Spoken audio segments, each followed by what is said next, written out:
When I was in college, I had the privilege of working alongside the Missionaries of Charity. That's the religious order that was founded by Mother Teresa. They served the poorest of the poor in their missions.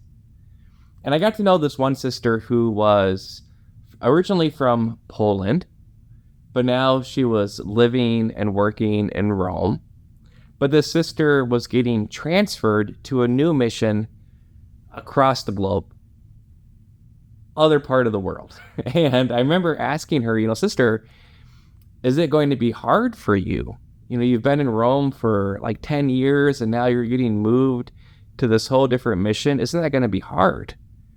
And I'll never forget how she responded, because she simply went, meh, Jesus is here in Rome and Jesus will be where I'm going. Jesus will already be there. This strikes me so much because I think that we can sometimes think that goodness or peace or holiness can only be found if the situation is right. And often it's if things were a little bit different, then maybe I would find goodness. So if I was a missionary, like this sister, then I could be holy and I could be good. Or if only this elected official was in office or not in office, or if only this law was passed, there'd be goodness. Or if only I had a different spouse or a different family. If only I didn't have this job with these people. The list could go on and on of these if only, as we're looking to find goodness in our life. But what this missionary charity showed me is that goodness is found wherever Jesus is. And so our word of life gets to the heart of this month.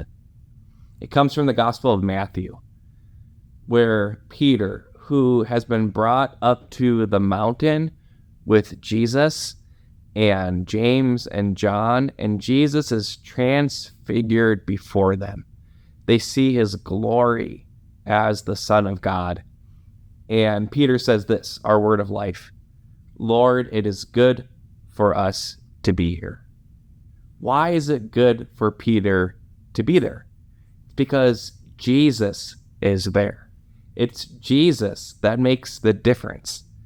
And so as we're looking at our own lives to say, gosh, I want peace, I want goodness, I want holiness, the first thing that we're called to do is appreciate the places where Jesus is, which is here and now.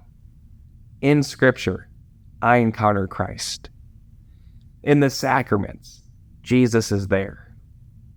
In a community of people gathered by mutual love, Jesus says, where 2 or 3 are gathered in my name, I am there. In my own heart, through grace, I know that Jesus lives within me. And I know that Jesus also lives in other people around me too. And so wherever Jesus is, there is goodness. Lord, it is good that we are here. Now, the next step, after we've appreciated that the presence of Jesus is actually with me here and now, it's to be able to look at my life and all its different circumstances and to recognize that I'm actually capable of finding goodness there. Because, life isn't always easy, and yet Jesus is there. So if maybe you're hospitalized right now in a sickbed, are you able to say, Lord, it is good for us to be here? Maybe you are experiencing a difficult work environment right now, just a lot of conflict with your coworkers. Lord, it is good for us to be here. Maybe you're in an imperfect nation with imperfect laws, but still to be able to say, Lord, it is good for us to be here. Whatever your day brings, Lord, it is good for us to be here. Why? Because Jesus is there. And where Jesus is, there's goodness and there's peace and there's holiness. That's what we can hold on to this month, that in every single present moment, it is good to be here, because It's not just me going through life, but it's me and Jesus and those that he's put in my life. And that is a very good thing.